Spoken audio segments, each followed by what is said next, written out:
Na sisi watu wa jimbo la Kilosa tunamshukuru sana Mheshimiwa Rais wa Jamhuri ya Muungano wa Tanzania Dr. Samia Suluhu Hassan na mwenyekiti wa Chama cha Mapinduzi kwa kampeni hii ya nishati safi. Na kama ilivyo kawaida na ada yetu watu wa Kilosa, hakuna jambo linaloletwa kwetu na Mheshimiwa Rais na mwenyekiti wa Chama cha Mapinduzi ambalo sisi tunabaki nyuma. Tupo mbele kuhakikisha kabisa wilaya ya Kilosa inakuwa mfano katika matumizi ya nishati safi. Na nichukue fursa hii kumshukuru sana Mheshimiwa Rais Dr. Samia Suluhu Hassan kwa uamuzi wake wa kutoa fedha ya ruzuku kwa wale wote wanaouza na kusambaza nishati safi. Maana yake nishati hii sasa itapatikana kwa bei ambayo kila mwananchi atamudu kuinunua. Wale wanaosema Dr. Samia Suluhu Hassan anagawa mitungi ya gesi na anagawa majiko ya gesi na baada ya hapo yakiisha watu watafanyia nini?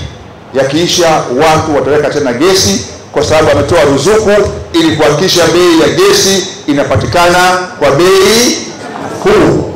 Na sisi jimbo la Kilosa tunayo bahati kubwa sana. Bahati kubwa ni kwamba sasa kwa barabara ambazo zimetengenezwa, miundombinu ya reli, tuna uwezo kabisa wa kuwa na mawakala wa kusambaza na kuuza hizi gesi.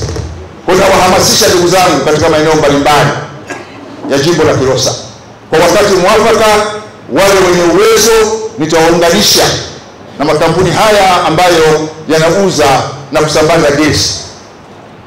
Moja ni hili la Lake, lakini pia iko Taifa Gesi, iko Oryx, ili katika maeneo yetu pia tuwe na mawakala wa kuweza kuuza na kusambaza hizo gesi. Hiyo ndio mipango ambayo Dr. Samia Suluhu Hassan anayo.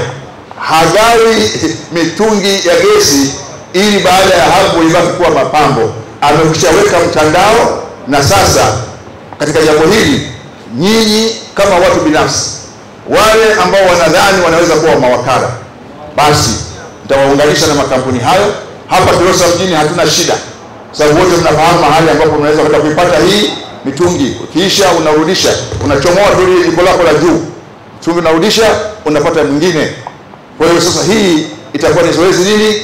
Endelevu. Zoezi endelevu. Ya mama ya nishati safi sasa hivi ni wimbo wa dunia nzima, kwa sababu viongozi hawa wa chama ndio watu wa kwanza watakaotakiwa kuubeba ujumbe huu na kwenda kuhubiri kwenye mimbari zao za kisiasa.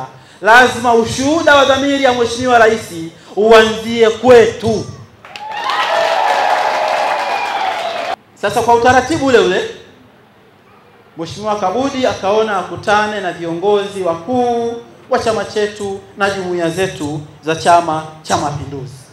Yaani tunamshukuru Mama Samia zamani, kwa sababu ilikuwa watu ni kutafuta kuni umo mapolini, unatafuta kuni, ukija ukianza kupika maa utakuta macho yanaharibika, vichwa vinauma. Lakini sasa tunamshukuru Mama Samia kutuletea majiko ya kupikia. Yaani zamani kwa kweli hali ilikuwa mbaya, yaani katika kuhangaika kupikia kuni, lakini hivi sasa kwa vile tumepata majiko, tunaweza tukahamasisha na wengine ili waweze kununua majiko, basi tuwe tunapikia majiko ya nani, ya gesi. Tumenufaika sana na haya majiko kwa sababu yatapunguza ufyekaji wa misitu kwa kutumia majiko ya mkaa. Tunamshukuru Profesa Kabudi kwa juhudi zake pamoja na Mama Samia kwa ushirikiano wao. Tuwaahidi kwamba tutaenda kuyatendea haki haya majiko na kuwahamasisha watu wengine wasiendelee kufyeka misitu. Inatusaidia kwa sababu itatupunguzia athari kubwa za ufyekaji wa misitu. Tutakwenda kuwahamasisha wanawake wenzetu kwa ajili ya ukataji wa misitu na kutumia nishati bora ya kupikia.